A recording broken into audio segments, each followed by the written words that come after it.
Muy buenas tardes, mi nome é Andrea e nós outros vamos apresentar hoje sobre o choque hipovolêmico e nosso grupo é composto por Denilson Souza Sánchez, Ellen Paula Liu, Jean Carlos Acevedo, João Pedro e Lucas Petronilho. O choque hipovolêmico é uma condição de emergência devido à grande perda de líquidos, não somente da sangre, e que condiciona a nós outros, como futuros profissionais de emergência, de saúde, perdão, que devemos estar sempre atualizados em relação ao manejo do trauma. Muito mais em relação à TLS, é o APAT del trauma, que é a atenção pré-hospitalária, porque os pacientes que passam por el choque hipovolêmico estão dentre os que mas causa morte em pacientes politraumatizados é o choque hipovolêmico. Então, teremos que saber bem o manejo destes pacientes, porque o choque hipovolêmico causa uma incidência aproximada de 0,3 a 0,7 a cada 1.000 pessoas e representa 10 a 25% do total de mortes de pacientes politraumatizados. O choque hipovolêmico se dá por diferentes causas, como não somente devido à perda de sangue, pode ser, por exemplo, perda de líquidos, pode passar, Jean, por favor, como em los gran quemados, e pode passar, por favor, graças. É um síndrome de etiologia multifatorial, pero que tem em comum a redução do volume sanguíneo, porque multifatorial se dá por diferentes causas, como, por exemplo, trauma causado por arma blanca, arma de fogo, não somente em politraumatizado. E vai haver uma hipoperfusão tissular, que vai levar a uma hipóxia, a hipoxêmia, que leva a uma acidose metabólica, e essa acidose metabólica, somada com uma diminuição da volêmia, vai aumentar a viscosidade da sangue, que vai fazer com que haja uma fibrinolise. O organismo vai liberar uma autolise, que o sangue vai começar a se destruir, e o que empeora aún mais a hemorragia e o sangrado de estes pacientes. Então, devemos estar sempre atualizados como manejar o tratamento desses pacientes. Próximo companheiro, por favor. Bien, la etiología. La etiología principal sería por trauma o sería por hemorragia, pérdida de sangre. Puede ser por trauma, hemorragia interna, sangrado gastrointestinal, complicaciones quirúrgicas, pero también puede ser por pérdida de líquido, no hemorrágicas. Por ejemplo, la deshidratación severa, las quemaduras extensas, pérdidas renales, pérdidas gastrointestinales, pérdidas cutáneas y también por el tercer espacio. ¿Puede pasar? Bien, la fisiopatología es compuesta por 4 fases. La primera fase sería por la vasoconstricción o anoxia isquémica, que pasa en el estrechamiento arteriolar y el cierre del esfínter pré y postcapilar. Y la apertura de shunt arteriovenoso produce una disminución de la presión hidrostática capilar, que posibilita la perfusión tisular. La fase 2 sería la presión del espacio vascular e a necessidade do oxígeno em la célula, que genera estresse celular, determina a abertura de los capilares e isto determina a menor sangre circulante que leva a uma diminuição da pressão venosa central e por donde diminui o gasto cardíaco. A fase 3 seria a acidez del meio, mas o enlentecimento circulatório. Isso porque a viscosidade da sangre empieza a aumentar uma vez que tem menos sangre e mais solutos dentro da sangre. Leva a um aumento da viscosidade da sangre que favorece a coagulação intravascular, com o consumo de los fatores de coagulação e a liberação de enzimas líticas que levam a uma autólise. A fase 4 seria por el choque irreversível. Se secretam fibronilizimas que levam a uma necrose com falha orgânica em relação à extensão do processo. Vai passar? O próximo companheiro.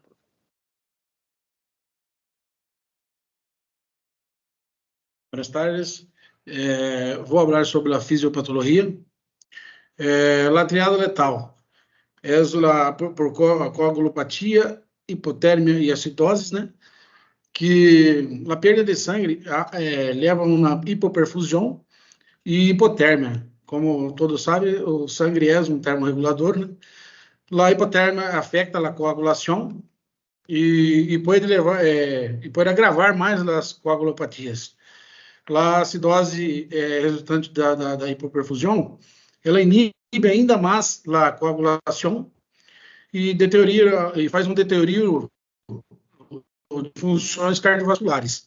A coagulopatia ela leva a uma hemorragia contínua, que pode agravar mais como hipoperfusão, hipotérmia e acidoses.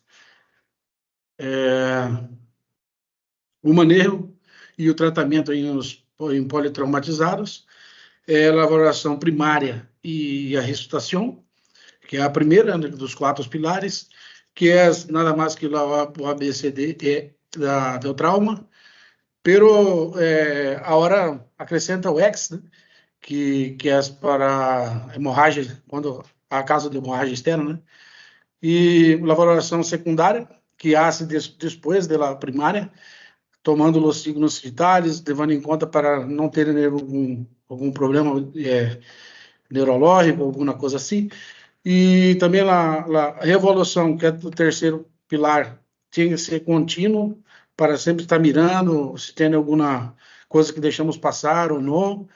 E os cuidados definitivos para evitar que volva a hemorragia e os laboratórios para fazer a correção, né, da perda do líquido.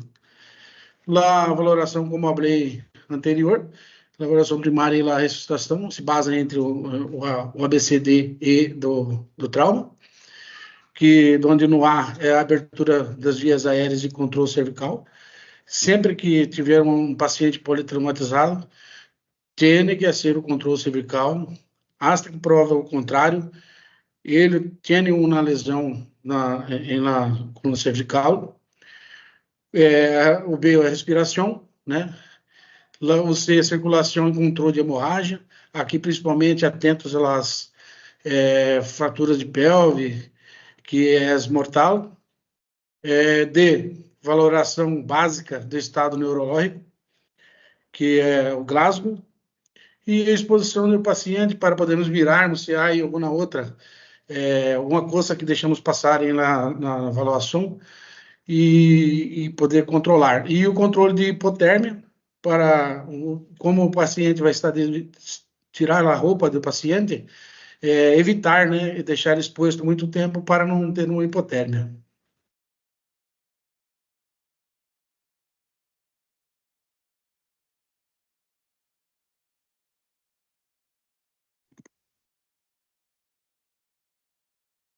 Hablando un poquito más sobre la valoración primaria,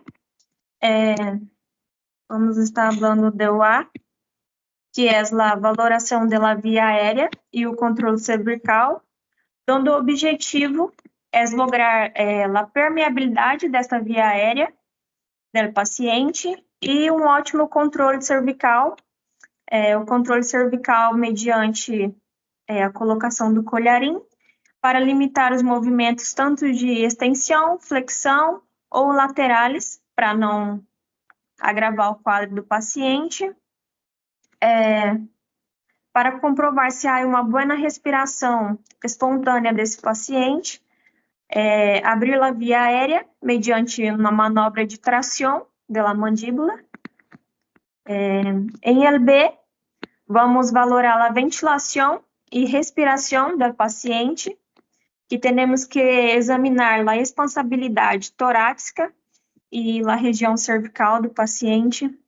Temos que descartar um pneumotórax em esse paciente, fazer a oxigenação através de mascarilhas com reservório, ou em caso de pacientes mais graves, fazer uma intubação orotraqueal. Em LC, vamos estar valorando a circulação e o controle de hemorragia. temos que verificar a intensidade do pulso deste paciente, temos que verificar o color da piel, o tempo de llenado capilar, o gasto urinário, os signos vitais desse paciente, que é muito importante em essa valoração, para poder estar classificando o grado desse choque hemorrágico. Temos o quadro, onde mostra os parâmetros de 1 a 4, sendo o 4 o grado mais grave, onde temos que valorar a quantidade de sangrado, a frequência cardíaca, a pressão arterial deste paciente, a frequência respiratória, diureses e os sintomas do sistema nervoso central. E4, que é o grado mais grave de choque, esse paciente vai apresentar um sangrado com mais de 2.000 ml, uma frequência cardíaca com mais de 140 batimentos por minuto, uma pressão arterial diminuída, a frequência respiratória vai estar maior de 35, ausência em diureses, e o estado de consciência desse paciente vai ser letárgico. E para assegurar também, temos que ter 2 vias de acessos venosos em esse paciente para estar fazendo um controle desta hemorragia.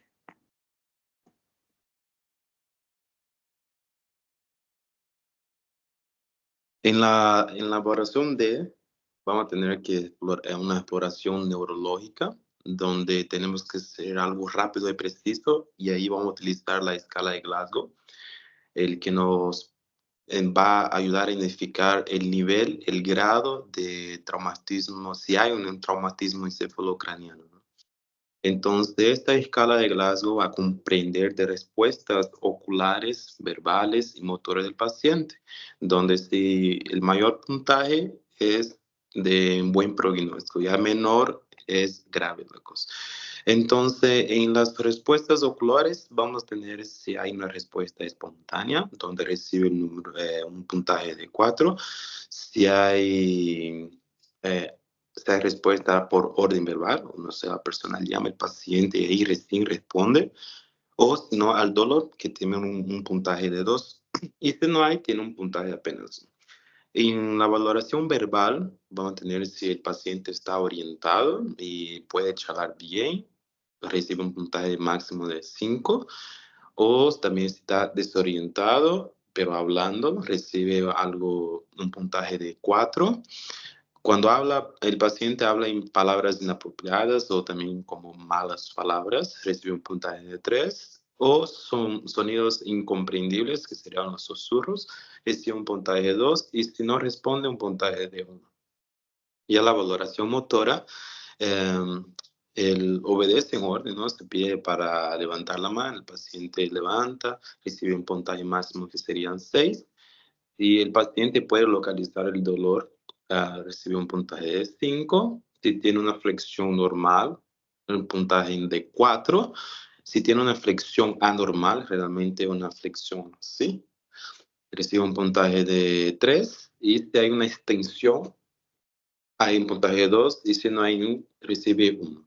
De entre estos se suman los puntos y ahí valoramos el grado del traumatismo, ¿no? Encefalocraniano. Donde menor a 3 se considera que el paciente está en coma. De 3 a 8 el paciente tiene una condición grave.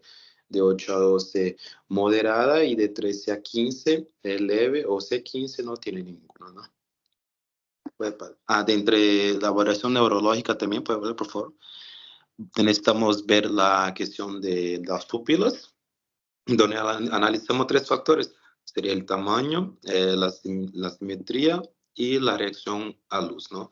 La fotosensibilidad, donde tenemos que ver del tamaño si está miótica o midriástica, o las formas, si está simétricas, está isocórica en este caso, o anisocóricas, y si tiene reacción fotoreactiva o areactiva. Ahora sí, puede pasar. Ya en la evaluación E, donde vamos a explorar una exposición del cuerpo del paciente para un mejor análisis del cuerpo de los traumatismos, y también vamos a tener un control de la temperatura. En este caso tenemos que descubrir, cortar toda la vestimenta del paciente para exponer toda la superficie corporal para que podamos mejor analizar visualmente las lesiones que puedan estar ocurriendo, ¿no? Donde después de estos, o identificado o no, lo volvemos a cubrir el paciente para proteger su temperatura. Puede pasar. Ya en la evaluación secundaria es ya una vez analizado y encontrado los traumatismos en paciente, ¿no? Donde aquí ya es una valoración más minuciosa, más despacio, donde vamos a tener un control de la cabeza a los pies, donde vamos a utilizar todos los métodos de inspección, palpación, auscultación y percusión. Eso para si nos pasó algo, si hay empeora, todo eso. Porque donde hay más crítico es entre las 24 horas que hace toda la diferencia en cuestión de secuelas, ¿no? Todo eso para disminuir las secuelas del paciente. Puede pasar.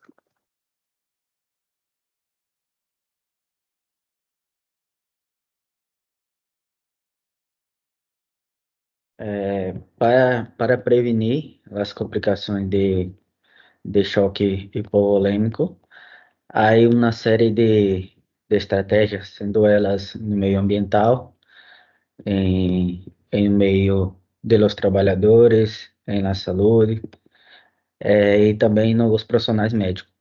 Na prevenção de lesões hemorrágicas, que são aqueles trabalhadores que trabalham em trabalhos de alto risco, o uso de equipos de proteção personal são de suma importância.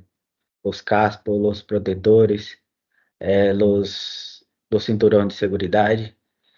Isso reduz, né, os traumas para não ter um certo nível de gravidade de hemorragia.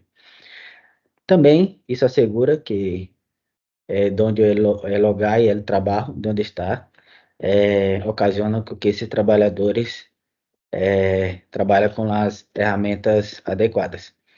Em um manejo adequado das enfermidades e procedimentos médicos também, tem que ter um certo tipo de prevenção no controle de enfermidades crônicas, que são aquelas enfermidades que podem provenir de uma hemorragia ou aquelas pessoas que podem apresentar úlceras gástricas, hipertensão, e só ser um bom tratamento, sendo medicamentoso ou como médico. E os cuidados perioperatórios, ter um bom manejo em locais quirúrgicos intraoperatórios. Pode passar, por favor.